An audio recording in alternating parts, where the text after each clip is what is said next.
acabar.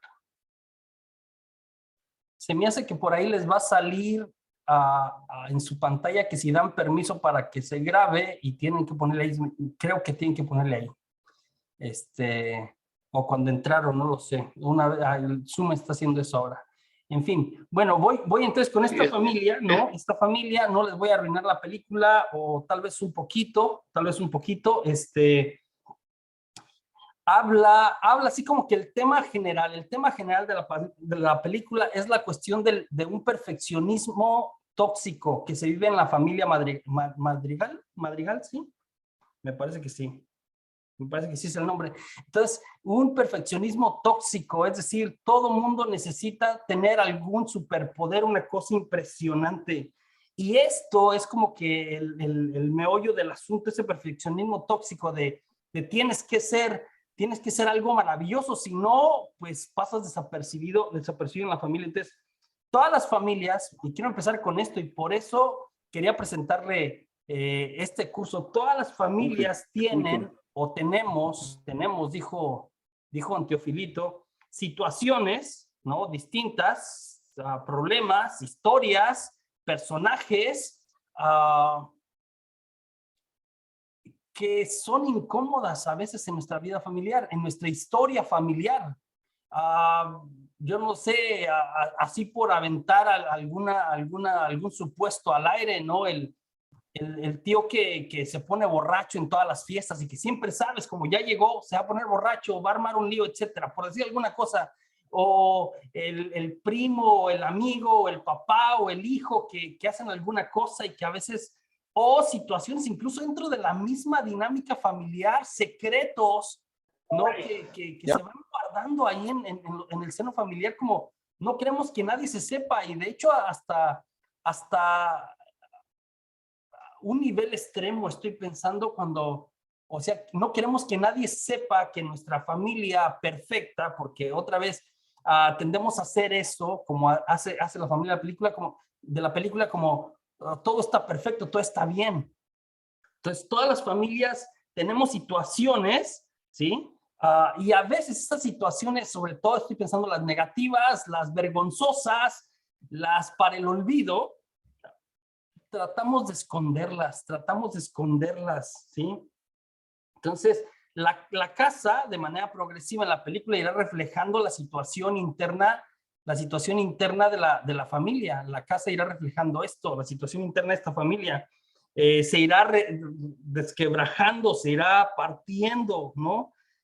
¿Por qué? Porque la familia, delante de toda la comunidad, es como que muy bonita, todo perfecto, todo bien, todo el mundo es súper inteligente, etcétera, tienen un don maravilloso. Se convierten en candil de la calle y oscuridad de su casa, y esto nos pasa muchas veces a nosotros también, aunque en realidad, ¿no? Sabemos que ahí en la familia hay cierta oscuridad ahí en su casa, que no somos, ellos no somos la familia perfecta, ni como pretendemos como que aparecer delante de la gente.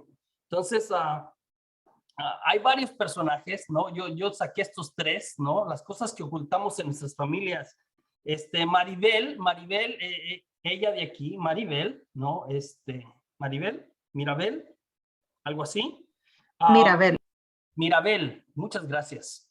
Mirabel no tiene un don especial, ¿no? Todos en la familia, ¿no? Entonces, son tres hijos de la abuela, aquí está la abuela, ¿no? Son triates, todos empiezan a casar y tienen hijos, y todos los hijos, ¿no?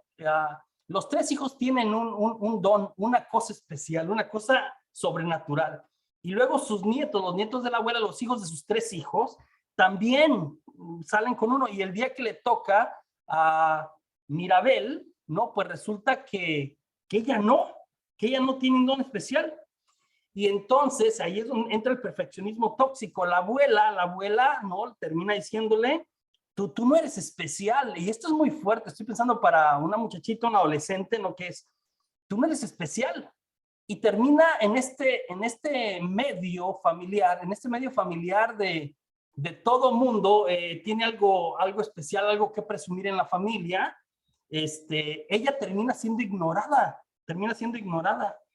Entonces, a los demás, y la abuela lo hace una y otra vez, a los demás, al niño, a uno de los niños le dice así como que, tú eres especial, le dice, tú eres especial enfrente del que ya le dijo que ella no tiene nada. Entonces, es una crítica. Estos reconocimientos que a veces pasan en nuestras familias, ¿eh? Yo no sé si alguno de ustedes lo vivió. A mi hermano le dicen que él es inteligente enfrente de mí, que a lo mejor no me va bien en la escuela, o a mi hermano le dicen que es muy estudioso, muy tenaz, o muy amable, o sea, y aunque no me están queriendo decir a mí que yo no, en realidad el mensaje me llega, ¿sí? Es una crítica indirecta siempre a alguien más, el reconocimiento de uno. Y no estoy diciendo que no está bien, no estoy diciendo que le digamos a nuestros hijos o que a nosotros nos dijeron las cosas buenas. Tenemos que tener cuidado, sobre todo cuando entramos en el plano de que nuestros hijos se sientan comparados de alguna manera, ¿sí? Entonces, esta muchachita pasa la película completa como que, abuela, mírame, mírame, aquí estoy, ¿sí? Al final ella termina dudando de sí misma, de si en realidad valgo, ¿no? Si soy parte de esta familia. Entonces, es importante que entendamos que todos, absolutamente todos, porque Dios no se equivoca nunca, todos tenemos algo bueno, todos tenemos un don, una cosa buena en nuestra vida. Dios nos ha confiado algo, tenemos algo especial. Ahora, si los demás no lo ven, no quiere decir que no lo tenemos. A veces si yo mismo no lo percibo, si yo, José Juan, a veces he sentido como que, no, pues yo no sirvo para nada, o yo no voy a lograr lo que han logrado mis otros hermanos, o con quien me estoy comparando. Incluso si ni yo lo veo, lo tengo, ¿sí? De alguna manera. Entonces, toda la cuestión de la casa se empieza a cuartear, ¿no? Y luego el tercer personaje que yo les presento aquí, que hay una canción que estuvo número 1 en el Billboard, que a los niños lo están cantando, ¿no? La de Bruno, ¿no? Bruno pues, que pasa desapercibido. Es como que en realidad, digo, Mirabel está en la casa, aunque no es especial, está en la casa y convive ahí y todo. Y vive de manera pasiva este perfeccionismo tóxico que hay en la casa de comparación, ¿no? Pero Bruno sí es como que esta parte de la vergüenza de la casa, esta parte de no queremos que nadie sepa, que nadie lo vea de alguna manera. Entonces, Bruno está desaparecido, entre comillas. Se fue, pero no se fue. De eso habla la canción o su parte en la película. Entonces, Bruno se esconde entre las paredes de la casa de ellos, entre las paredes, porque ha sido rechazado por su familia, porque su don, otra vez, todos tenemos un don, porque su don, su gracia, ¿sí? No es bien recibida en su familia, como eres bueno para esto, pero eso no sirve. Y yo no sé si también algunos nos podemos sentir identificados como que sí tienes algo, pero ese algo no lo valoran. Es como que, pues tú saliste bueno para el deporte, pero tu hermano salió bueno para la medicina, entonces no sirve de nada que haya salido bueno para el deporte, por decir alguna locura, ¿no? Entonces, Bruno de alguna manera rechazado por la familia, ¿sí? Y entonces vi entre las paredes y es impresionante cómo él quiere seguir ahí, ¿no? Esta es su familia, entonces se va y no se va, se queda, está ahí, aunque ha sido rechazado, hace hasta como que la extensión del comedor, está el comedor de la casa donde comen todos y hace su extensión y pone su plato ahí, ¿no? Entonces, yo ponía este ejemplo y a algunos les pareció raro, como que, José Juan, ¿qué mosca le picó? ¿Que no iba a ser el curso de Génesis? ¿Que no es un curso bíblico? Pues sí, pero a mí me parece que la película hace muy buena metáfora con ¿cómo se llama? Hace muy buena metáfora con lo que vamos a hablar en el curso, ¿sí?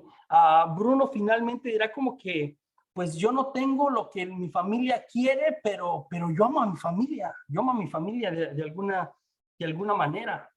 Entonces, sin más, ¿no? Vamos a empezar a hablar de las familias de Génesis,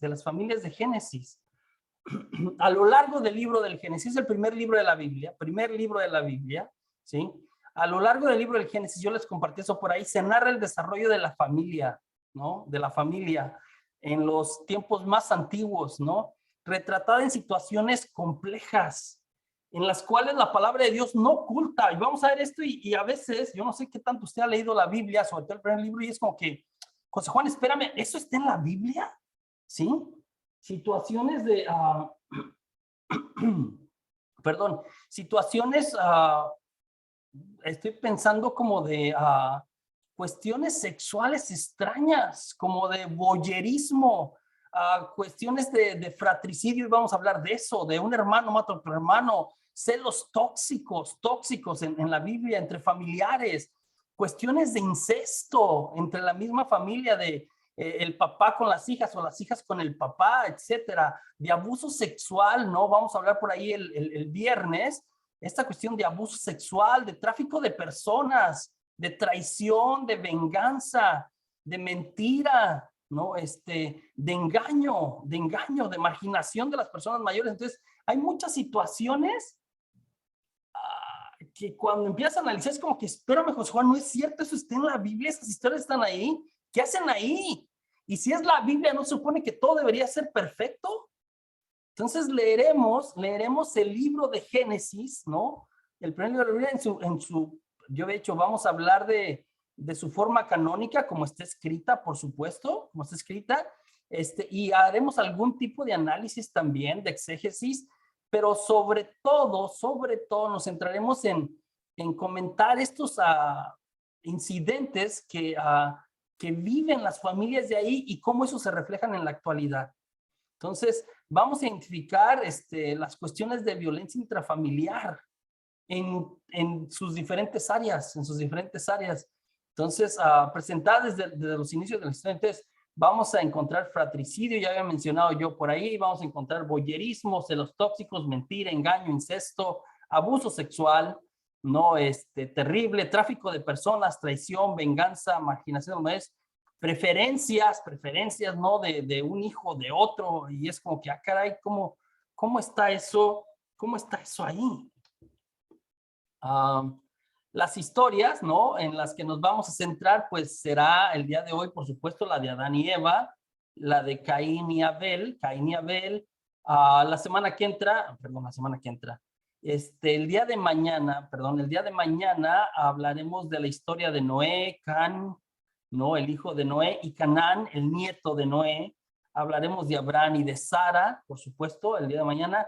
El jueves, otra vez le recuerdo, el miércoles no tenemos sesión, entonces el curso será lunes, martes, jueves y viernes. El miércoles tenemos descanso, entonces el jueves hablaremos de Isaac y Rebeca, de Saúl y Jacob, y el viernes de Jacob y de Raquel, ¿sí? Y de la historia de Dina a propósito del abuso sexual de una menor, ¿no? Y ahí finalmente terminamos hablando, y con esto vamos a recorrer los 50 capítulos de Génesis, de los hijos de Jacob, de los hijos de Israel, de manera concreta de José, de Judá, de Tamar y de sus hermanos. Entonces, ya son las historias que iremos presentando. Y bueno, la Biblia abre el telón con el libro del Génesis. Algunos han dicho, de hecho, que este primer libro, el libro de Génesis, más que ser el primer libro o el primer capítulo, ¿no? Bueno, es un libro como tal, es como que el prólogo, la introducción a toda la Biblia. Más que ser el primer libro, es como el prólogo o la introducción, como un resumen de lo que presentará, abre el telón. Hay quienes dicen que cuando estudias la Biblia con detenimiento, que Éxodo es como que el primer libro y que Génesis es como la introducción, porque avanzamos y hay varias teología muy interesante en el libro de Génesis, y cuando llegas a Éxodo es como que un retroceso.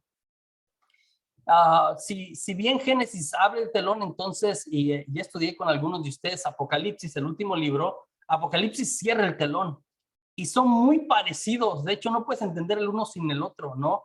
Aquí habla otra vez del jardín del Edén, de armonía, de belleza, de todo, y Apocalipsis cerrará el telón otra vez con un cielo nuevo, una tierra nueva, una Jerusalén que baja del cielo, todo perfecto, otra vez todo en el orden de Dios, ¿no? Que se había perdido a través de los siglos. Entonces, vamos a hablar de este libro que es súper interesante. Y vamos a comenzar nuestra primera historia del día de hoy, y será la de Adán y de Eva. Y al respecto de esta historia, vamos a hacer de la siguiente manera. Vamos a hacer, porque hicimos de 1 hora y media, vamos a hacer la presentación. Vamos a hacer la presentación y vamos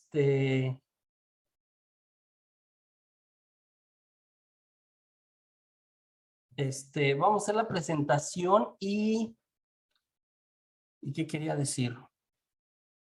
Y vamos a ir corrido. No vamos a tener descanso como habíamos hecho porque estamos empezando un poquito más tarde, y vamos a cerrar con oración tratando de terminar en el tiempo que tenemos, en el tiempo que tenemos disponible, ¿sí?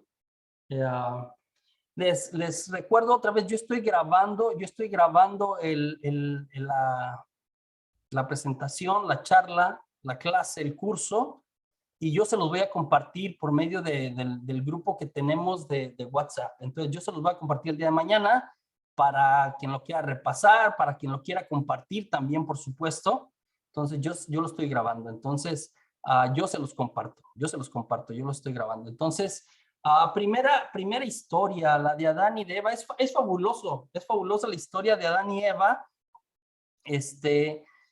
Y quiero que nos centremos en esta historia, en la cuestión de buscar culpables más que responsables, y que esto sucede bastante también en nuestras familias. Sucede bastante entre esposos, Sucede bastante entre esposos, pero también puede suceder entre hermanos, también puede suceder de padres con hijos, de hijos con padres. Esta cuestión de buscar culpables, yo trabajando con parejas, con matrimonios, con familias en algunas ocasiones, me he encontrado que una de las cosas más difíciles en la vida familiar, en la vida conyugal, en la relación entre los cónyuges, es esta cuestión de echarle la culpa al otro, siempre. Y de cualquier cosa que pasa, tú tuviste la culpa. Y la cuestión o el problema de fondo es que uno le echa la culpa al otro y el otro le echa la culpa al uno. Y entramos en este juego de culpables, y nunca se resuelve nada. Nunca se resuelve nada porque nadie está asumiendo nada. Y esta es la historia inicial del segundo relato de la Biblia. Entonces, de la creación en la Biblia. Entonces, entrando, si usted abre su Biblia, por favor, ahí, tenemos, comenzando la Biblia, dos relatos, ¿sí? Entonces, tenemos dos historias de cómo comenzó todo en Génesis, ¿sí? No tenemos una, de entrada tenemos dos. De hecho, los que estudian la Biblia hablan de más relatos sobre cómo empezó todo, pero aquí tenemos dos relatos de manera concreta. El primer relato está en Génesis 1:1 a Génesis 2:4a. El primer relato, la primera versión de cómo fue creado todo. Otra vez estamos hablando aquí de pasajes que, más que enfocarse en el cómo, se enfocan en el qué. Esto es muy importante. Estamos hablando de la prehistoria de la salvación. Estamos hablando que nadie tomó foto de esto, que nadie tomó nota, que nadie estuvo ahí. Estamos hablando del origen de la humanidad, del origen de todo lo creado. Estamos hablando de millones y millones de años.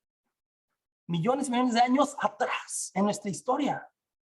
¿Sí? Y otra vez yo les mencionaba que los escritos más antiguos con los que contamos la humanidad que vivimos hoy, los escritos más antiguos probablemente datan y son los que están como en roca, en piedra, en paredes, en una cosa así. Están escritos en piedra, datan probablemente, estoy pensando de los egipcios, de los mismos aztecas, nosotros acá de los mayas, de las culturas antiguas, de Mesopotamia, de Babilonia. Cuando mucho estoy pensando, no lo sé, 10,000, 15,000 años atrás. Los escritos más antiguos, los más antiguos, sobre cualquier relato, sobre cualquier historia. Sí, acá estamos hablando de una historia que sucedió, ¿sí?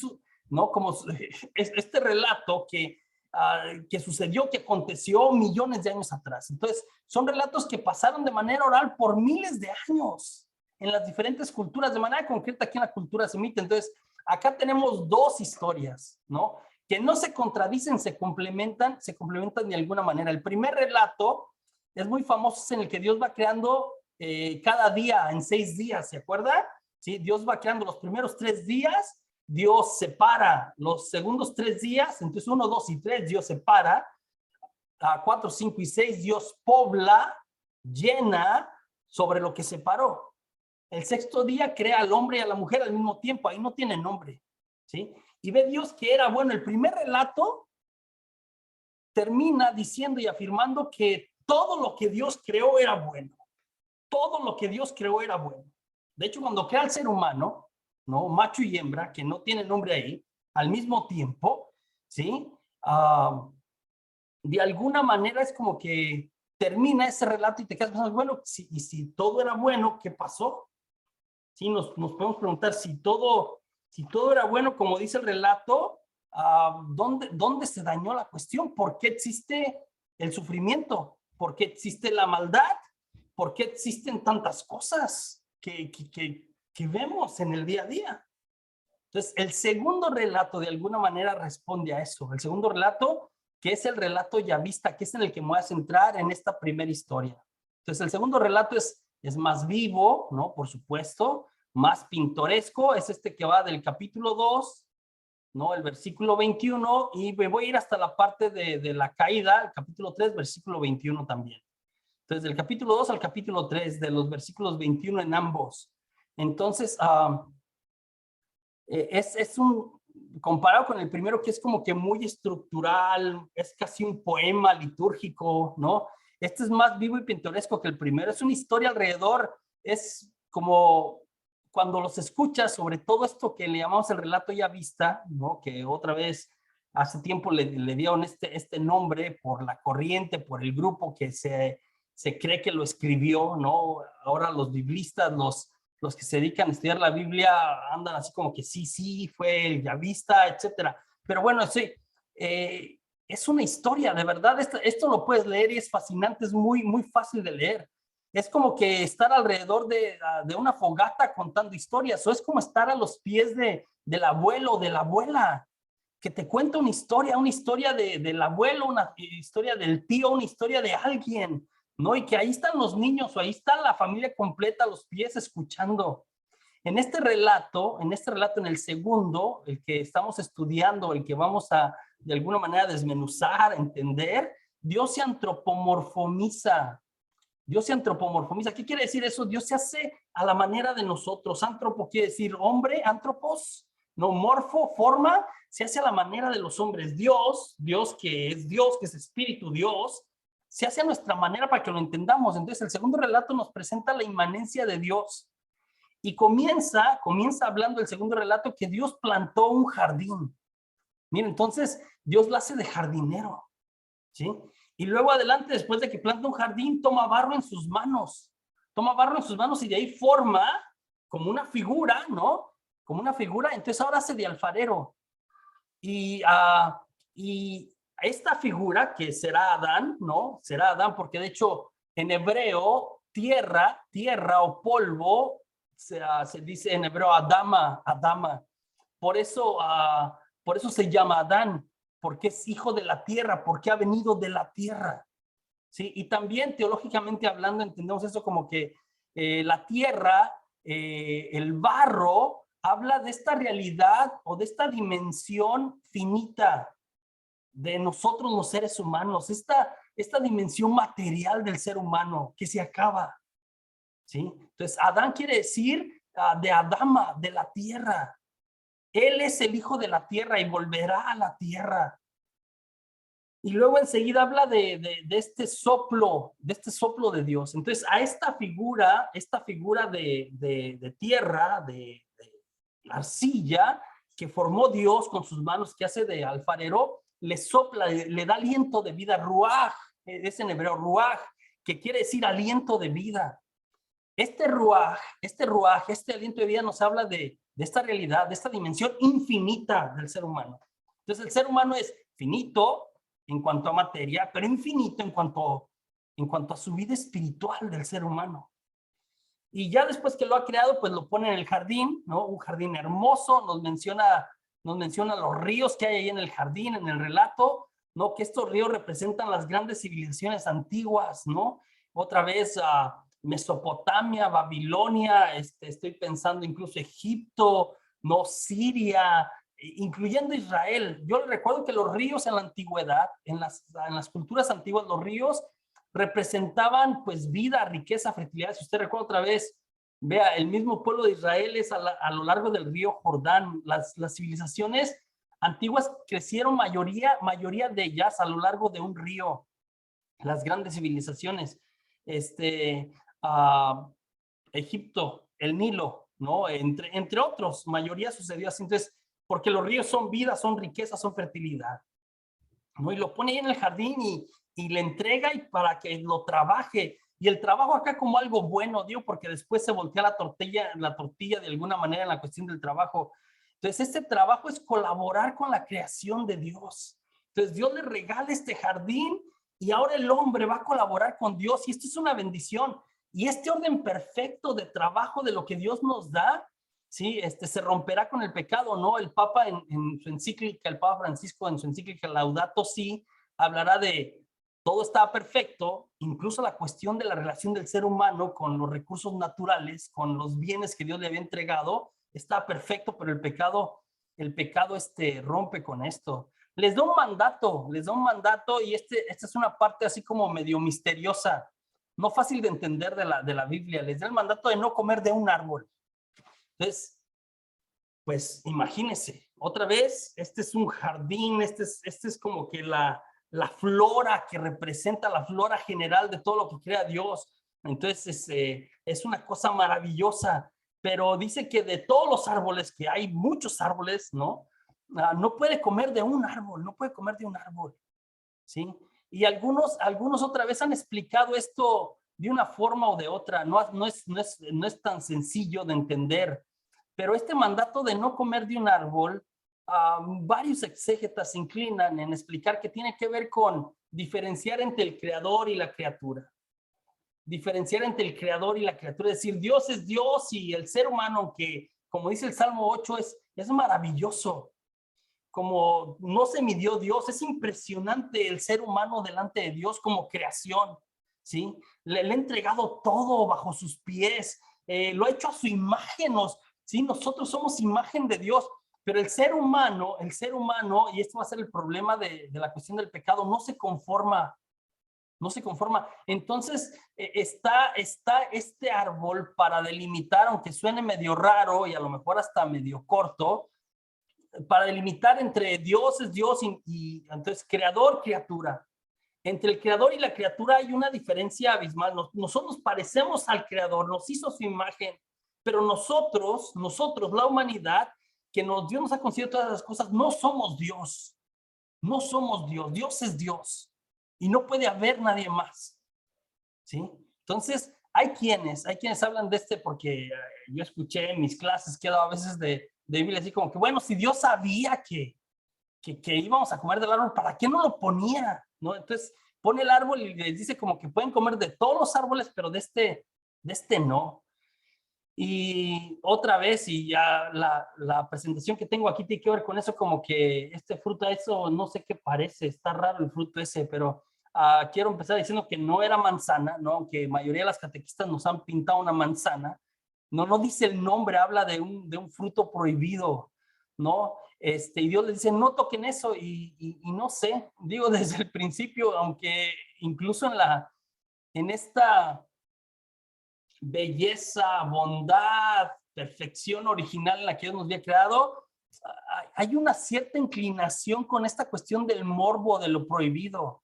Esta parte de que nos digan, no hagas esto, y terminamos haciéndolo, como, no metas la mano ahí, como cuando están los niños chiquitos, como, no metas la mano ahí, toque, ¿y dónde crees que va el niño? La mete la mano ahí, ¿no? O a los grandes también nos dicen, ¿no? Yo estaba pensando en la televisión, no le cambie, y entonces le cambias a la televisión. El no generalmente no funciona, ¿no? Entonces, le dice que no puede comer de cero, puede comer de todo, todo le pertenece, todo es de él, todo lo va a trabajar, todo está en armonía, pero este árbol no lo toque, ¿no? Y muy bonito el jardín, pero al final del día, pues no encuentra a nadie igual a Adán, ¿no? Entonces, la ayuda adecuada, entonces para darle una ayuda adecuada, Dios crea todos los animales. Entonces dice que el hombre se encuentra solo, ¿sí? A la hora de relacionarse se encuentra solo, no tiene alguien que esté cerca de él, que se le asemeje, entonces le crea a todos los animales y le pide que les ponga nombre. Esta parte de nombrar es interesante en la Biblia. En la Biblia nombrar es tener autoridad sobre algo. Nombrar es tener autoridad sobre algo. Entonces, que el hombre nombró a los animales quiere decir que, o les dio nombre a los animales, quiere decir que el hombre tiene autoridad sobre los animales. Sí, en la vida espiritual, la batalla espiritual, por ejemplo, voy a hablar de eso, cuando hay un exorcismo, el sacerdote exorcista le pregunta al demonio, ¿cómo te llamas? ¿Cómo te llamas? Y ¿cómo te llamas? Tiene que ver, primero porque para hacer las oraciones del exorcismo, ¿no? El ritual pide que para echarles fuera en el nombre de Jesús, tienes que llamarles por el nombre. Entonces, muchos de ellos se resisten, es muy complicado, me ha tocado unas experiencias, no voy a entrar en eso, es otro tema, pero cuando les preguntas como que, ¿cómo te llamas? Y no te quieren decir, no se resisten. O si usted recuerda los pasajes del Evangelio, en el de Marcos, ¿no? Donde el demonio le dice a Jesús, ya sabemos quién eres, Jesús de Nazaret, está diciendo el nombre de Jesús, lo está nombrando, y Jesús lo manda que se calle, porque al nombrar a Jesús quiere imponer autoridad del demonio, y entonces Jesús los manda como cállense, ¿no? Que no lo nombren, por la cuestión de nombrar. Por eso el judío no nombra a Dios, porque nosotros no somos como Dios, ¿no? Porque nombrar a Dios es tener autoridad sobre Dios. Entonces, no dicen el nombre de Dios, no lo dicen, es sagrado, escriben otra cosa, se refieren de mil maneras, pero no lo dicen. Entonces, al final, les pone nombre a todos los animales y no encontró ninguno que le complementara. Entonces, lo pone en un profundo sueño, ¿no? A Adán, y ahora hace de anestesiólogo, ¿no? Le abre el costado, ahora hace de cirujano, y de ahí, de que le abre el costado y le saca un hueso de la parte media, no sabemos exactamente, ¿no? En hebreo no dice qué hueso de manera concreta, aunque hemos traducido mayoría de las veces que es costilla, habla de un hueso de la parte media, y dice que de ahí, de ese hueso, de la parte media, que otra vez está lleno de simbolismo, hacemos bromas sobre la costilla, eso, pero no habla de una costilla, habla de un hueso de la parte media, y que sea la parte media y que sea hueso y carne, que lo dirá Adán, habla de igualdad, son de lo mismo, ¿no? De la misma dignidad, de carne, de hueso, de lo mismo, ¿sí? No es como que la mujer fue sacada de otra cosa distinta, de mayor o de menor valor. No, habla de la misma carne del hombre fue sacada la mujer. Entonces, de ahí forma la mujer, ¿no? Forma la mujer. De hecho, por eso en hebreo, hombre es ish, y mujer es isha, ¿no? Isha y ish. Entonces, como que la mujer vino del hombre y por eso los nombres en hebreo se relacionan. Y entonces cuando ya está Eva, ¿no? La creó y la pone delante de Adán y sale del sueño, entonces Adán se echa un piropo, ¿no? Y dice, yo les digo que algunos pueden pensar como que qué poco romántico es Adán, porque el piropo parece como que se queda corto, ¿no? Se queda corto, pero cuando lo analizas, mira, primero, la expresión de cómo lo dice, en hebreo, así como que estaba lleno de emoción. Cuando lees el término en hebreo, es una emoción que no la podía contener. Es como que, no sé, cuando tú has dicho una cosa súper emocionada, una cosa que no te cabe en el pecho, una cosa importante, ¿no? Era como con esta emoción dice, cuando mira a Eva, no se la cree, ¿sí? Y dice, esta sí es carne de mi carne y hueso de mis huesos. Y yo le digo que el piropo puede sonar mal, pero en hebreo es impresionante lo que dice, carne de mi carne y hueso de mis huesos. Está utilizando una expresión, aparte de que lo dice súper emocionado, está utilizando una expresión en superlativo. O sea, no hay nada más alto que eso. Yo le recuerdo el superlativo en la Biblia, el superlativo, ¿sí? la manera de expresar válgame la redundancia, de llevar un término a su máxima expresión, ¿sí? El superlativo de algo, ¿sí? Es de esta manera que se hace. Entonces, en hebreo, para hacer superlativo, nosotros decimos como lo más hermosísimo, ¿no? Hermoso, más hermoso, hermosísimo, el superlativo, hermosísimo, ¿no? Es el superlativo. No hay el sísimo, no hay el sísimo en hebreo, el ísimo, ¿no? Que le da superlativo al término. En hebreo, ¿sí? Se repite la palabra. Entonces, por ejemplo, tenemos en la Biblia el Cantar de los Cantares. ¿Recuerda ese libro? El Cantar de los Cantares está en superlativo la expresión. Vanidad de vanidades está en superlativa la expresión. Cuando nosotros decimos que Jesús es el Señor de señores, ¿sí? Está en superlativo. No quiere decir que es un Señor entre más señores. Es el Señor hasta la máxima expresión. Que Jesús es el Rey de Reyes, es superlativo. Entonces, cuando Adán abre los ojos y mira a Eva, no se la cree. No se la cree de lo que está enfrente de él. Y entonces dice, esta sí es carne de mi carne, superlativo. O sea, no puede haber nada mejor que esto. Es carne de mi carne y hueso de mis huesos. Repite superlativo. Es maravilloso. O sea, lo mejor de mí está delante de mí. No se la cree, ¿sí?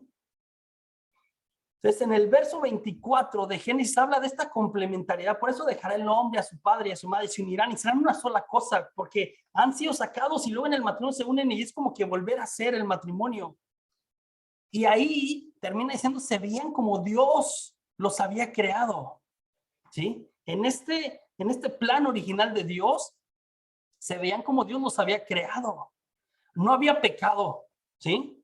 Otra vez, originalmente no había pecado, no había maldad, no había morbo. Esto también es muy interesante. No había morbo. ¿A qué me refiero con eso? Otra vez, dice que estaban desnudos y mucho gusto. Estaban desnudos y no había morbo. Y no sentían vergüenza. Se miraban como los miraba Dios. Esto es maravilloso. El Papa Juan Pablo II en Teología del Cuerpo habla de esto. Se miraban como los miraba Dios. No hay morbo, no había vergüenza. Perfecta armonía. Así crea Dios. Pero el capítulo 3, ¿sí? Habla de la tentación y la caída. Entonces en el capítulo 3, aparece la serpiente, ¿sí? Y aguas con la serpiente. Un par de interpretaciones, yo les había mencionado probablemente en el curso de Historia de Salvación, los que han tomado Historia de Salvación conmigo, que la interpretación católica del capítulo 3 de Génesis en lo referente a la serpiente tiene que ver con la serpiente ya es una prefigura o figura del enemigo, del demonio de Satanás. Desde ahí se desarrolla toda una teología del mal y del malo. ¿Sí? Y aquí en Génesis será una serpiente y en Apocalipsis, que cerrará el telón de la Biblia, pues ya no es una serpiente, es un dragón. El mal personificado en una serpiente en Génesis ahora se convirtió en un dragón, en una bestia impresionante. Ha crecido, ¿no? Ha crecido. Entonces, desde ahí toda esta teología sobre el infierno, sobre el demonio que se desarrolla en la teología católica, basada en otros pasajes bíblicos, por supuesto, pero en la interpretación judía, ¿sí? Para los hebreos, para los judíos, la serpiente no es Satanás. Para los judíos la serpiente no es Satanás. Para los judíos la serpiente es una serpiente, es un animal. Sí dice un animal astuto, es muy interesante en hebreo. Sí es un animal astuto, pero al final es un animal. Y en la escala de los seres, sí, el ser humano está por encima de los animales. Entonces la interpretación de los judíos de este mismo pasaje no es como que, mira, en la interpretación católica es como que es el demonio, que es un ser con más capacidades que nosotros, más inteligencia que los seres humanos, sí, que se revela contra Dios. Entonces nos burla, nos da la vuelta, es muy inteligente, demasiado, pero en la interpretación judía es como que no, el hombre es el que es inteligente, ¿sí? Lo impresionante de la conclusión de la interpretación de los judíos es que el ser humano es tan fácil de convencer. Hasta un ser menos inteligente, lo hace que se desvíe de alguna manera. ¿Sí? Entonces este animal representa otra vez la desviación, echa mentiras de alguna manera.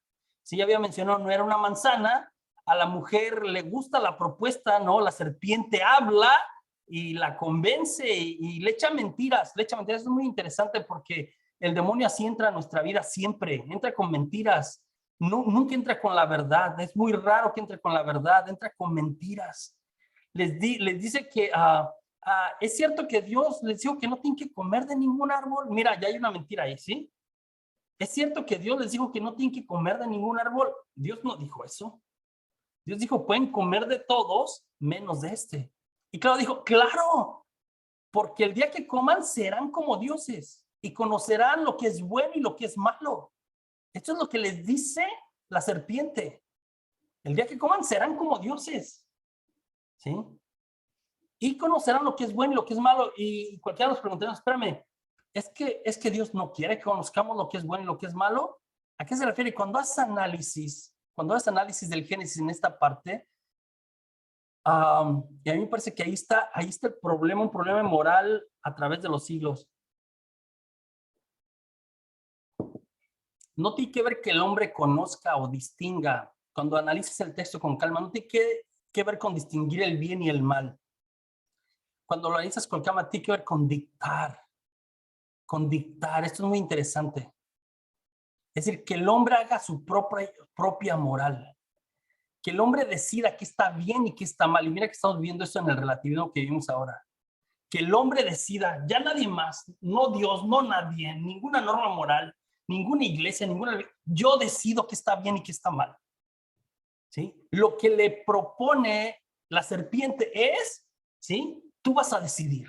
Es decir, tú vas a ser Dios otra vez. ¿Sí?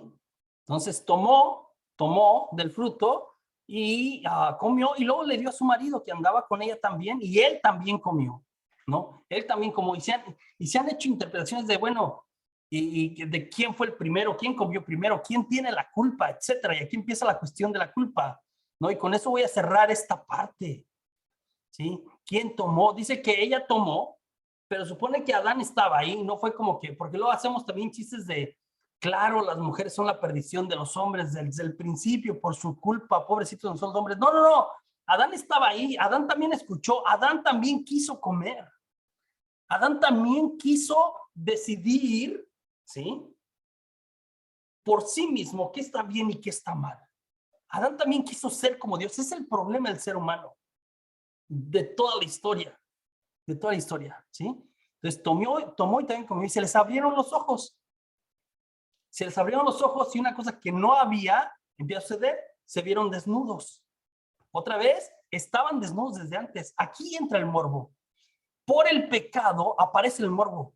Antes, en el plan de Dios, la desnudez, la belleza del ser humano, ¿sí? Era vista así, sin morbo. Es el pecado que hace que ellos se vean desnudos y ahora se tapen y se escondan, ¿sí? Para que Dios no los viera. Extraño, pero nosotros los seres humanos cuando cometemos pecado nos escondemos y a veces pretendemos que nos escondemos de Dios, pero pues de Dios, ¿quién se puede esconder? Nadie se puede esconder. Entonces, baja Dios, ¿no? En el relato habla como que Dios bajaba todas las tardes, al caer la tarde, a hablar con ellos y sabe que se están escondiendo. Dios sabe lo que ya pasó y les pregunta, ¿dónde estás? Y la pregunta no, Dios no está jugando a las escondidillas, la pregunta es existencial. La pregunta es existencial. Si es el hombre que estaba aquí disfrutando de todas las cosas que Dios había, el hombre y la mujer que había creado para ellos, ahora se le ha ido de ahí. Entonces Dios dice, ¿dónde estás? Es una pregunta existencial, es una pregunta espiritual, es decir, ¿a dónde te fuiste? Es este grito amargo, no sé si algunos de ustedes, los que son papás, sobre todo de más años, ¿no? Este grito amargo cuando pierdes a un hijo, por ejemplo, pierdes algo que amas profundamente y que es un grito así como espero de ¿dónde estás? Tiene que ver con más a dónde te fuiste. O sea, como ya no te tengo, ya no estás conmigo. Este grito, esta pregunta de dolor.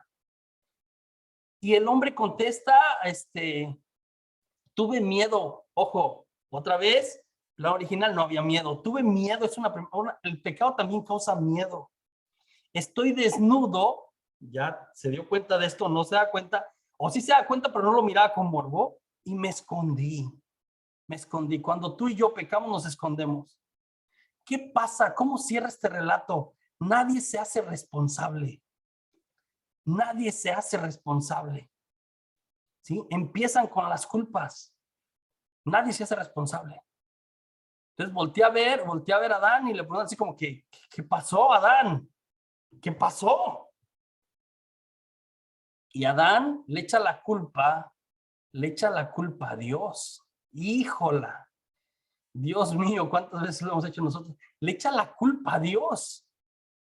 No, no le echa la culpa a Eva. Ojo, analicemos el pasaje. Le dice la mujer que tú me diste. La mujer que tú me diste. ¿Ah? Como que yo estaba bien. La mujer que vos me diste. La mujer que tú me diste. Le echa la culpa a Dios. Voltea a ver a Eva. Eva le echa la culpa a la serpiente. Eva le echa la culpa a la serpiente.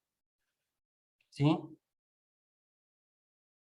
La serpiente me engañó, dice Eva. Después de esto, en la parte final viene la sentencia. Una cosa interesante, viene el protoevangelio de Dios va a venir a restaurar esto que hoy se rompe, ¿no? Y al final dice una cosa maravillosa: cuando están saliendo del paraíso, los viste. Y en la Biblia, vestir quiere decir regresar la dignidad. Justo el domingo pasado leíamos el evangelio según San Lucas en el capítulo 15, donde el Padre, cuando llega el Hijo, lo viste. Vestir quiere decir regresar la dignidad, regresar la dignidad. Y les da una buena noticia, que otra vez a lo que hizo, lo que sea roto será restaurado de alguna manera. Cierro esta reflexión y esta parte de alguna manera preguntándonos de los conflictos conyugales y los conflictos familiares en los que a veces entramos y que no somos capaces de hacernos responsables de nuestra parte. Y que hay familias que se destruyen porque uno le echa la culpa al otro y el otro le echa la culpa a uno. Una vez más, en mi experiencia de trabajar con parejas en conflicto, en proceso a veces de divorciarse, es impresionante y siempre pasa. O sea, la fenomenología se repite una y otra vez. Lo he visto de verdad en todo tipo de matrimonios. Él le echa la culpa a él le echa la culpa a ella y ella le echa la culpa a él. Y así se la pasan. Y muchas sesiones, y algunos pasan la vida echándose la culpa, Algunos pasan la vida echándose la culpa. Seguimos en este proceso de echar la culpa y echar la culpa y echar la culpa. Y es importante en la vida de familia y en la vida de pareja. Y a mí me parece que esto distingue entre una pareja que brinca, que madura, que es feliz, un matrimonio que la hace del otro lado, que alcanza las etapas donde se es más feliz y se están, no sin problemas, pero como con mucha claridad. Tiene que ver con esto, con que uno, el otro, los dos, de manera concreta, paran de decir, tú tuviste la culpa. Y entonces empiezo a ver espérame, ¿qué he hecho yo? Se empieza a enfocar en uno se empieza a dar cuenta que pues yo no soy perita en dulce, no soy el príncipe de las historias, ¿no? De princesas, que yo, José Juan, tengo limitaciones, que yo me equivoco, que yo fallo, que yo le fallo a la gente que amo. Y empiezo a ver en qué cosas y empiezo a trabajar en eso. En la vida conyugal es bien importante parar esta parte de echar la culpa. De verdad, echamos culpa de cosas sencillas a cosas grandototas. Recuerdo un matrimonio que vino conmigo y empezaron a discutir, que a veces casi primeras sesiones así, empezaron a discutir bastante. Y recuerdo que llegó un momento que la señora, muy molesta, muy enojada, le dijo al señor, estaba enfrente de él, así como que, por tu culpa yo me iba a matar el viernes. Híjola, le dijo, por tu culpa yo me iba a matar el viernes pasado. Yo paré y la sesión fue como, espéreme señor, espéreme. Usted no puede cargar una cosa así a otra persona. Si usted pensó en matarse el viernes pasado, hay que hacer otra cosa, hay que hacer otro tipo de intervención. Usted necesita ayuda. Sí, usted necesita trabajar. Esto es muy, muy serio. Pero pasa. Entonces necesitamos parar de buscar culpables y comenzar a buscar responsables. Y responsables me refiero como que sobre todo de voltearme a ver a mí. Voltearme a ver a mí como qué parte tengo yo en esta historia. Al cerrar hoy en la oración vamos a pedir porque el Señor nos concede esta gracia. Dejar de apuntar con el dedo al otro y empezar a voltear a verme a mí. En mucha honestidad. En medio de la situación que estoy viviendo como familia. Empezar a voltear a verme a mí. No para aplastarme ni para hacerme sentir que no valgo nada, sino para en mucha honestidad encontrar aquellas cosas en las que necesito trabajar. Y dejar de fijarme en lo que los otros en mi familia o alrededor de mí hacen o dejan de hacer. Parar de buscar culpables. La segunda historia, y con esa vamos a terminar, ¿no?, el día de hoy, es con los hijos de esta pareja. Entonces, en el capítulo 4 de Génesis, tenemos la historia de Caín y Abel, de los hermanos. Entonces, vamos a entrar hablamos de entre los esposos y el día de hoy vamos a cerrar hablando de los hermanos, entre los hermanos. Esta es una historia que comienza bien. Otra vez, Adán y Eva salen del paraíso, están bien, están haciendo su vida y Dios los bendice. Hay una familia que se empieza a formar. Y parece como que una familia, aunque otra vez dentro de la historia ya que se vive, de la caída del pecado, al parecer es una familia bonita, una familia que se empieza a formar, pero que si leemos del capítulo 4, versículo 1, dice una familia bonita, parece que Eva está contenta, Abel también, les dan un hijo y de hecho el nombre de Caín es una celebración, es un agradecimiento, el nombre como tal en hebreo, ¿sí? Pero esto que comienza con una historia bonita terminará con la ruptura de esta familia. Esta familia terminará rota y con la separación del hijo mayor. Génesis 4, entonces, ¿no? Y con eso vamos a cerrar. Nos vamos a quedar en el capítulo 4 el día de hoy. Nos presenta las relaciones humanas entre los hermanos y la violencia familiar.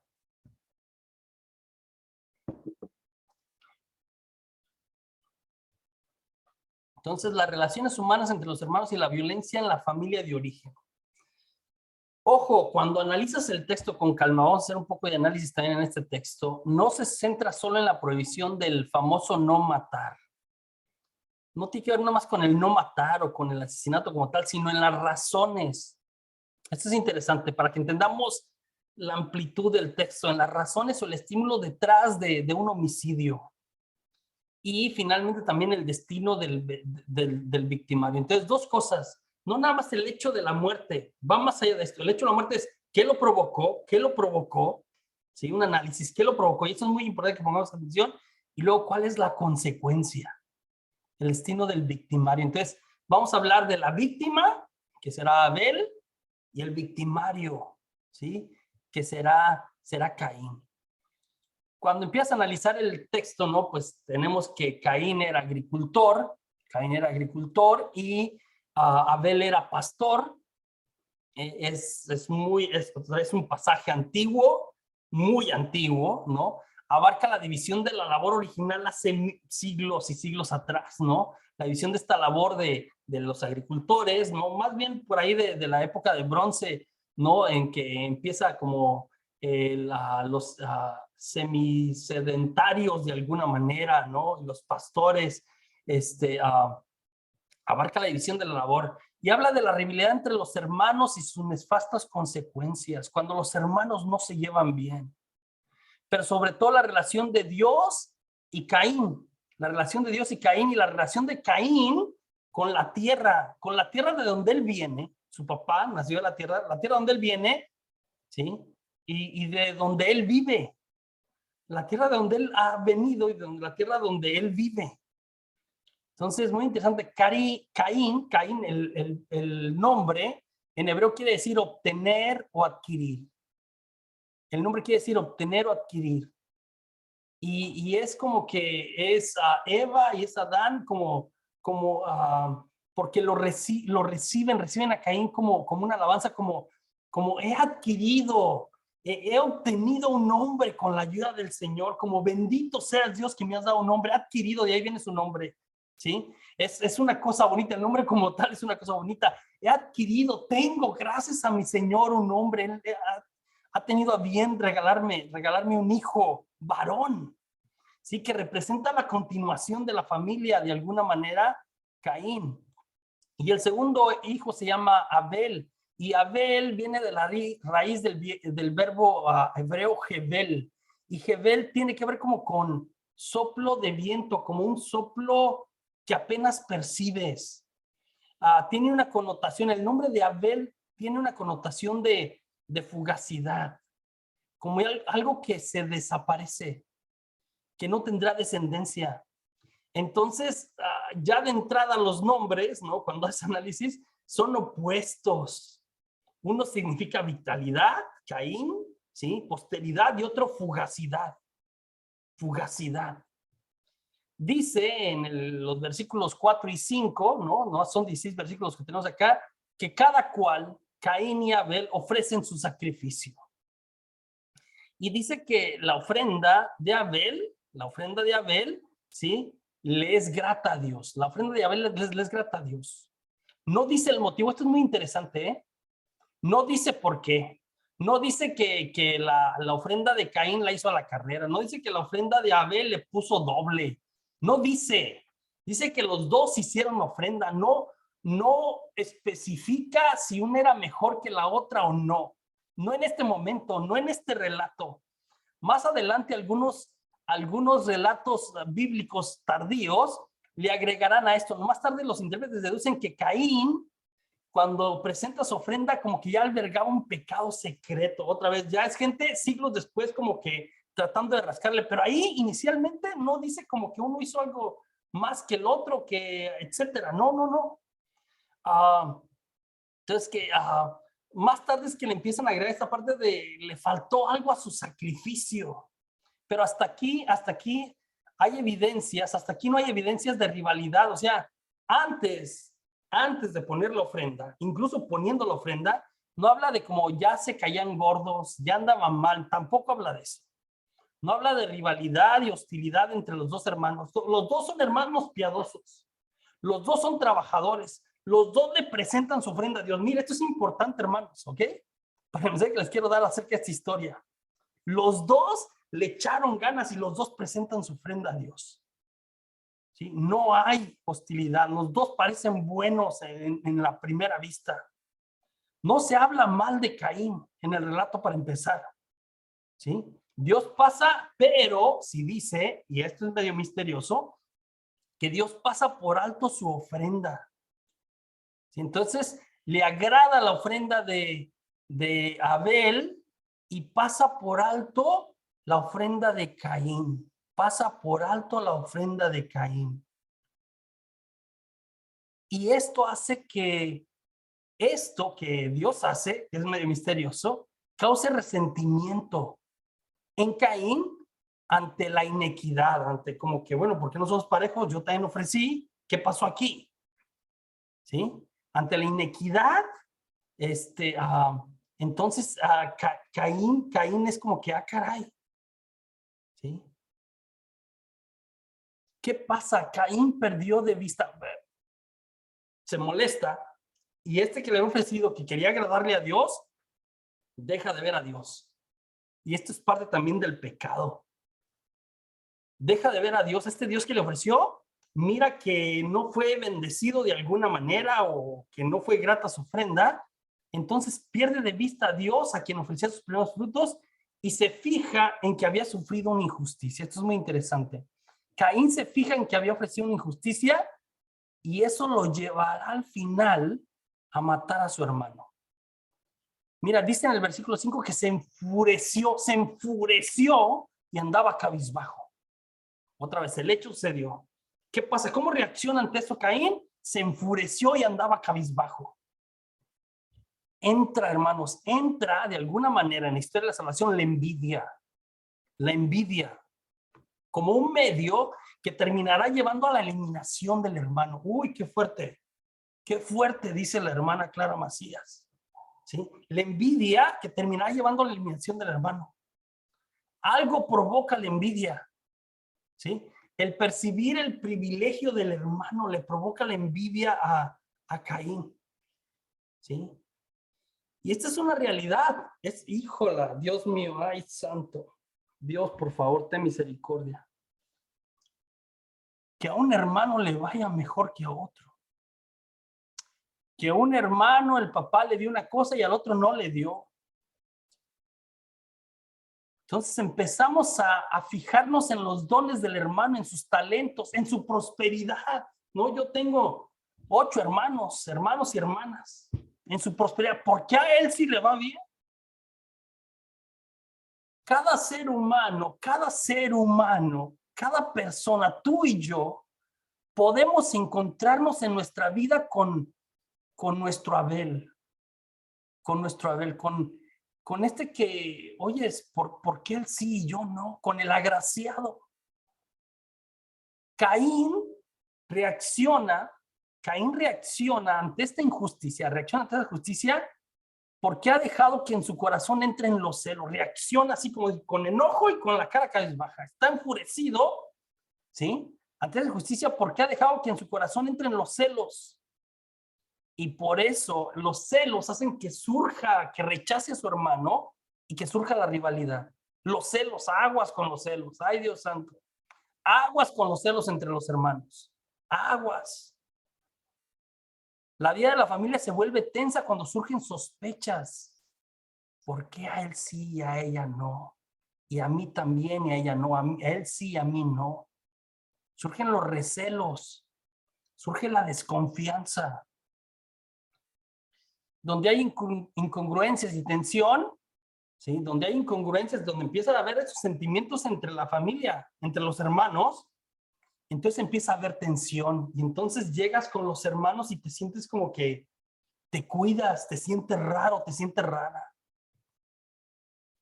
Y ante esto, y esto es lo interesante del relato, ante esto, este sentimiento que tengo yo, José Juan, a lo mejor de injusticia, de por qué a mí no me dieron y a mi hermano sí le dieron, por decir alguna cosa, ¿no? Este sentimiento de injusticia,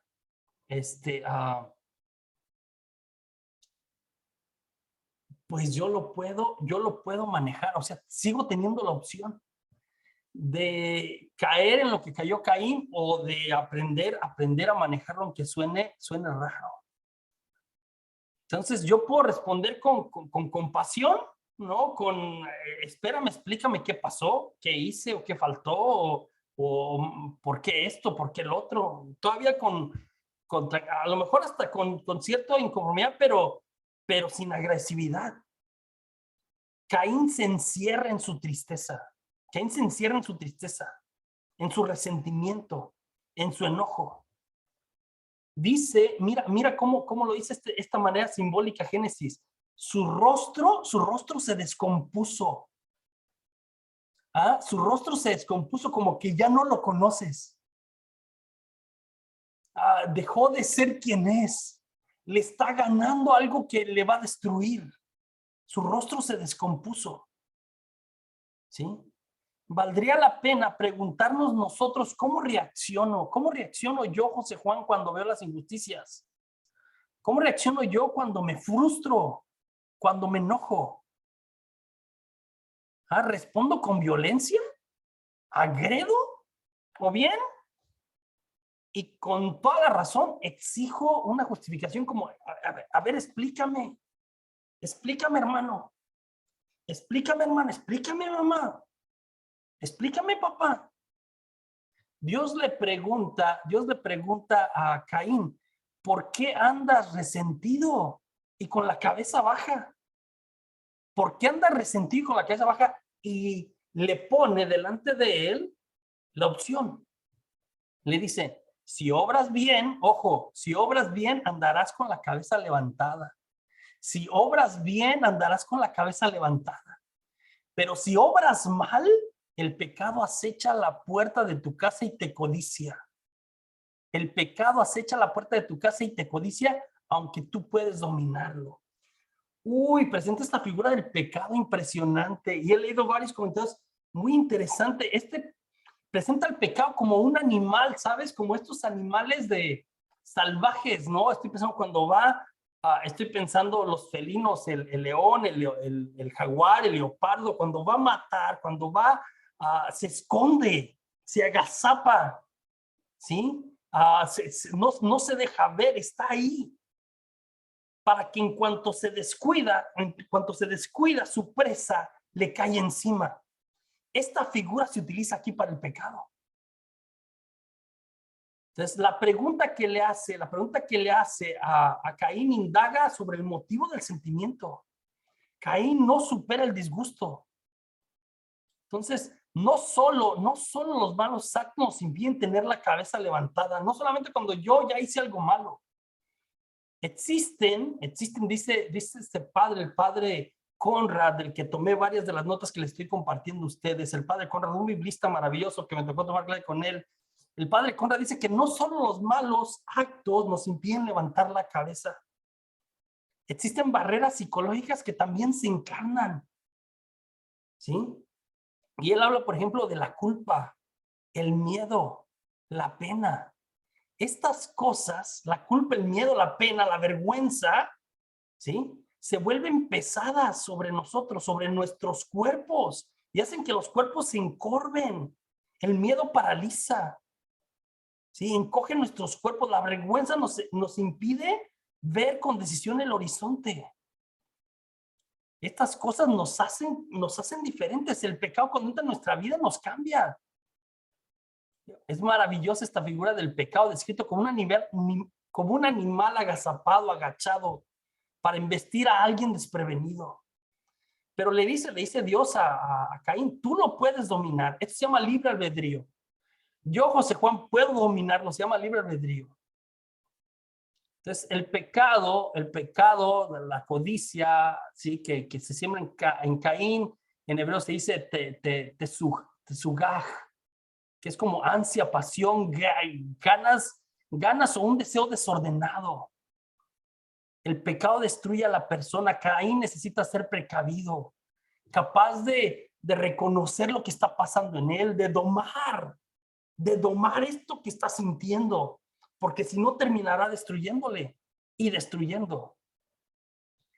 En el capítulo 3, verso 6 dice que se lanza sobre su hermano, ¿no? Lo invita al campo, ¿sí? No procesa lo que está sintiendo, esto es interesante. Se lanza sobre su hermano, ¿no? Deja entrar a esta bestia y mata a su hermano. Del versículo 9 al versículo 16 es el juicio. Entonces empieza una investigación. Dios empieza una investigación. ¿Dónde está tu hermano? ¿Dónde está tu hermano? Caín, ¿dónde está tu hermano? Responde que no sabe. Si es de loco, Caín. No sabe. Intenta esquivar la responsabilidad, lo que habían hecho sus papás, esquivar la responsabilidad. Y dice, ¿soy acaso, esto de echar la culpa, soy acaso el guardián de mi hermano? Es una pregunta que bíblicamente ha hecho mucho eco, sobre todo en esta responsabilidad que tenemos los unos de los otros. Esta responsabilidad que tenemos los unos de los otros en todas las áreas de nuestra vida. ¿Soy acaso yo el guardián de mi hermano? No hay respuesta, la respuesta es implícita. La respuesta es sí. Dios nos puso para que nosotros nos cuidemos los unos a los otros. ¿Qué pasa con la muerte? Con la muerte de Abel hay una doble pérdida para Caín. Primero, se pierde la relación con su hermano porque ya no existe, y segundo, su propio valor como primogénito. Entonces viene el veredicto, la sentencia y el castigo. ¿Cuál es este? Va a habitar ahora en la tierra de Nod. Que Nod, no, otra vez cuando vas al término en hebreo es como, se dice en inglés como nowhere, como Es la tierra del que no es tierra, es el lugar que no es destino. O sea, serás un perpetuo migrante. No tendrás tierra, andarás. No, la tierra de Nod no es un lugar, es una situación. Entonces, Caín, que ha matado, ojo también, esto es muy interesante, Caín que ha matado, que ha asesinado a su hermano, sabe que alguien ahora lo puede matar a él. Sabe que alguien lo puede matar a él y le pide misericordia a Dios. Esto es muy interesante. Le pide misericordia a Dios, quien le concede su protección. Dios le concede su protección y lo marca. Y la marca otra vez, los biblistas hablan de muchas cosas. La marca hablan de una señal, una cosa así física, pero mayoría de los biblistas se inclina como a la cuestión de la conciencia. La marca tiene que ver con la conciencia, ¿sí? Entonces, dos significados en esa conciencia que lo distingue como culpable y comprueba que aún así Dios lo protege. La vida es a la vez conservada, la vida de Caín, pero también amenazada, también amenazada. Todo ser humano tiene un hermano que puede llegar a ser su rival. El problema de Caín no es en primer lugar su hermano. El problema de Caín no es su hermano. Ni es Dios que favorece a su hermano. Ni es Dios que favorece a su hermano. Es los dos. Él se hace un problema de estos dos. ¿Sí? Un problema que no existe, él se lo hace problema. Él lo convierte en problema. Y se enemista y mata a su hermano y se enemista con Dios.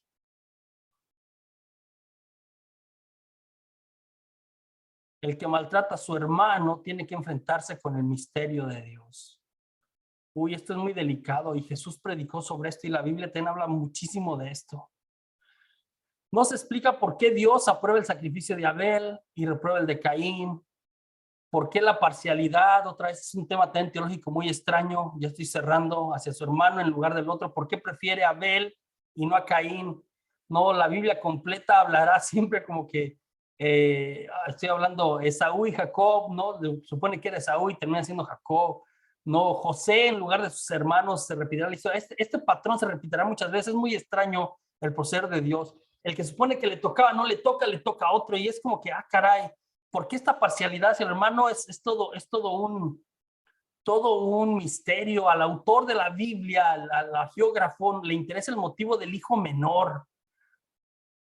Pero nosotros estamos analizando este pasaje desde la perspectiva de cómo una familia se ve marcada por la violencia intrafamiliar, que termina en la muerte del hermano. Y estoy pensando, mira, para cerrar esta noche, que no tiene, puede no ser que termine una tragedia como la que nos presenta Génesis. Pero a veces, ya en el sentido de cómo habla Jesús en el Evangelio que lleva la cuestión a un nivel como que más alto, la cuestión de cómo entendemos el matar o el no matar. Como el que ve con odio a su hermano ya lo ha matado, el que lo ignora, el que ya no le habla. No necesariamente la cuestión de infligir este daño, de privar de la vida. Que digo, hay historias a través de la humanidad así que se repiten una y otra vez, pero estoy pensando estas familias o estas familias rotas entre los hermanos, de hace años que no se hablan por alguna situación que sucedió al interior de la familia, que no se han perdonado, que se han excluido el uno del otro, que se han alienado el uno del otro, que no se hablan literalmente. Y que rompe a la familia completa,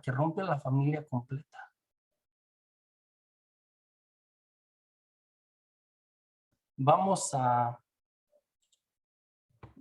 terminar con una oración. Déjeme ver si tengo por aquí.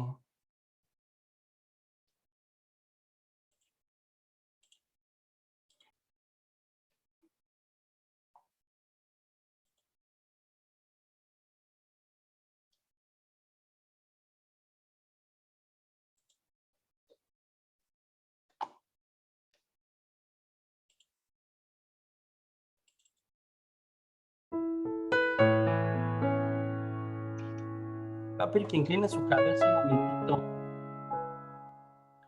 Nos vamos a poner en la presencia de Dios. para terminar, en el nombre del Padre, del Hijo, del Espíritu Santo. Amén.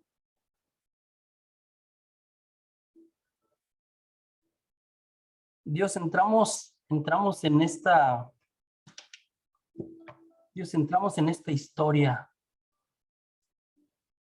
en la historia de este pueblo que tú vienes a salvar. Esta historia de la humanidad tan compleja.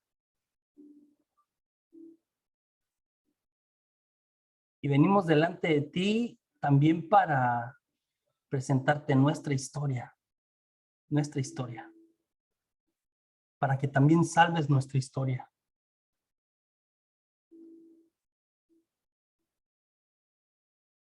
Te voy a pedir que en este momento presentes delante de Dios, si puedes con tus ojos cerrados, si no, de cualquier manera, en tu intención, en ese momento de oración, presentes delante de Dios a toda tu familia,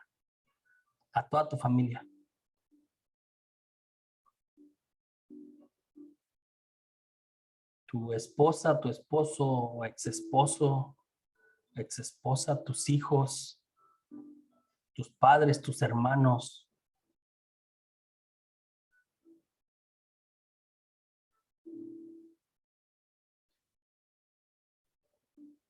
Y nos acercamos delante de Dios, así como somos como familia, con las cosas bonitas, con las cosas buenas, con los valores, con los principios, con las alegrías, con las cosas buenas que pasaron en nuestra familia, porque no todo es tragedia.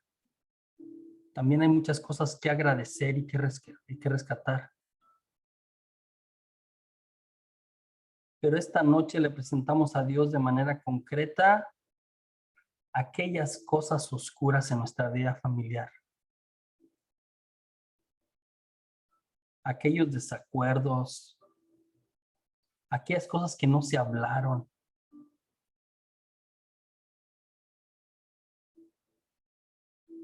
Aquellos pleitos.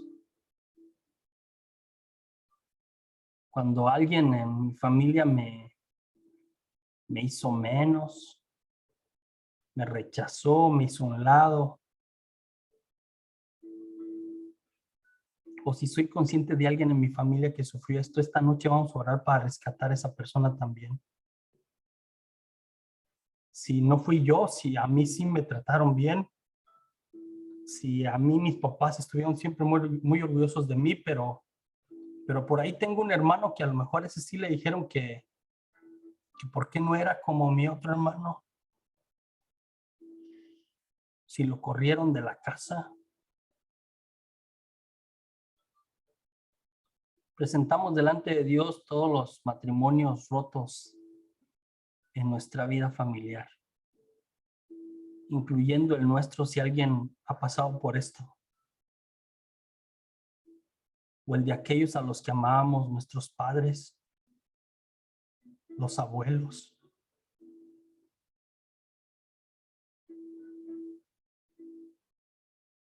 Y como familias reales con problemas reales, sin esconder nada, porque el que lo sabe todo es al que hoy recurrimos en esta noche. Señor, hoy te presento mi familia,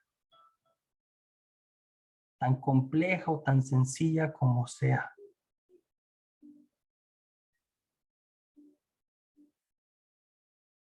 Y te pido que nos sanes de cualquier abuso, de cualquier situación, de cualquier tristeza, de cualquier dolor, de cualquier ruptura, de toda violencia que haya habido al interior de mi familia. Todas estas cosas las ponemos esta noche a los pies de la cruz de Jesús. De todo dolor, de toda tristeza sufrida en algún miembro de mi familia, en el silencio y en la soledad. Hoy lo ponemos delante de Dios para que Él toque, para que Él sane, para que Él restaure.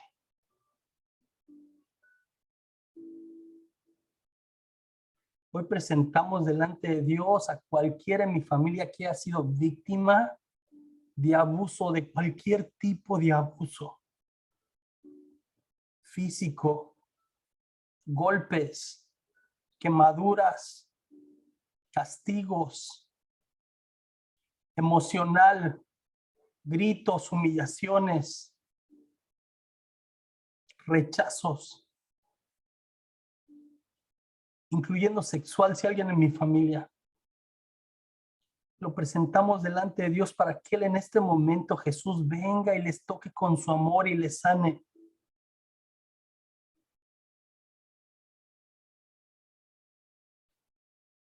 Él que puede restaurar todo a su orden original por su amor infinito y su misericordia.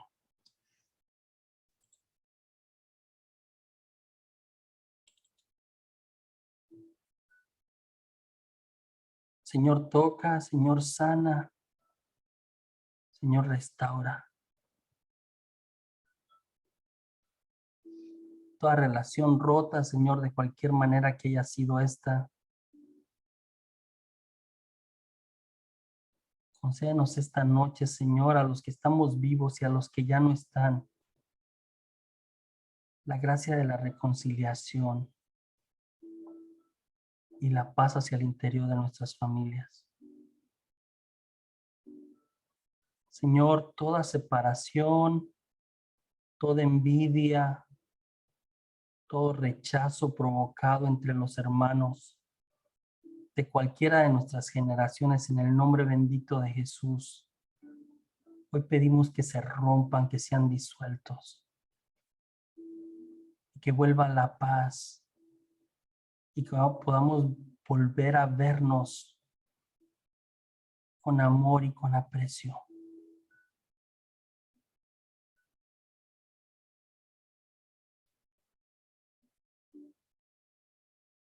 Pido de manera concreta, el Señor me pone a las personas que fueron abandonadas, que papá o mamá o los dos les abandonaron en este momento. Dios te recibe y te abraza y te dice que Él nunca te ha abandonado. Y esta tristeza y este dolor que está en tu corazón toda tu vida,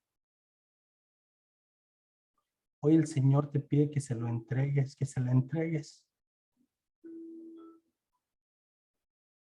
Y hoy te sepas amado por Dios. Y Dios te dice cuán especial, cuán importante, cuán grande. Él tenía un plan para ti desde siempre. Y aunque alguien en tu vida no te mostró eso, tú eres especial, tú eres importante. Y no puedes seguir viviendo con esta mentira en tu vida. No puedes seguir anidando esta mentira en tu vida. Tienes que levantar la cabeza.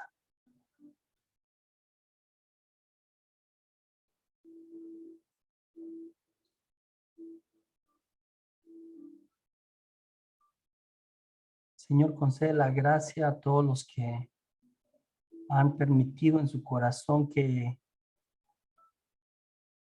se anide el orgullo y el resentimiento. Y han sido incapaces de salir al encuentro del hermano con el que han roto relación o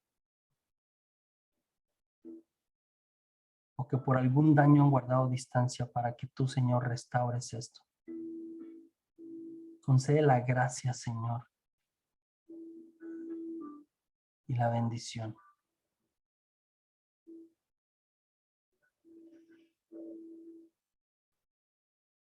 Presentamos finalmente delante de Dios a los victimarios en nuestra familia. Aquella persona en nuestra familia que se equivocó y le hizo daño a alguien. Y que también a través de la historia hemos sido muy severos y les hemos condenado. Y les hemos cargado la desgracia completa de la familia sobre sus hombros. Y los hemos excluido y no les hemos perdonado.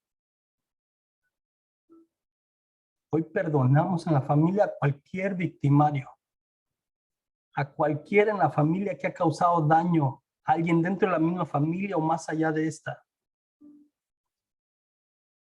Y que nos hemos sentido avergonzados y le hemos rechazado. Hoy le perdonamos de todo corazón.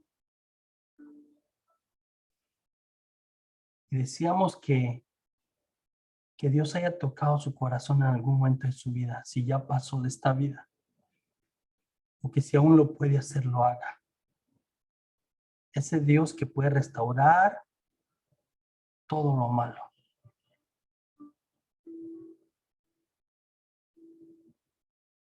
Mamita María, sigue intercediendo por cada una de las familias acá representadas y por cada situación que necesitan sanar esta semana. Y todo esto te lo pedimos a ti, Jesús, nuestro Salvador, el que hace nuevas todas las cosas, para que hagas nueva mi familia, toda mi familia, a todos y cada uno. En tu nombre bendito, Jesús, y por tu sangre derramada en la cruz, sana y restaura. Sálvanos, Jesús. Amén. Amén.